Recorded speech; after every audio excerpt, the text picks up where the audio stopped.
হাসরের ময়দানে আল্লাহ তাআলা যখন ফেরেশতাদের মাধ্যমে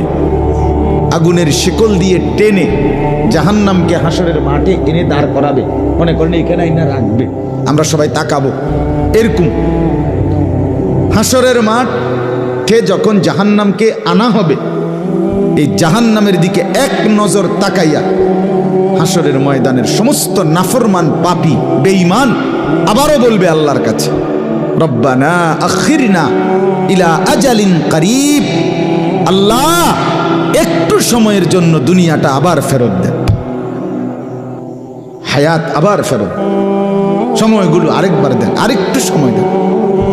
নুজিব দাওয়াতাক, আপনার সব কথা তখন মেনে নেব, ওয়ানাত্তাবিউর রুসুল, আপনার রসুলদের আনুগত্য করব। আল্লাহ বলবেন না, না বান্দা, এখান থেকে কাউকে আর ফেরত দেওয়া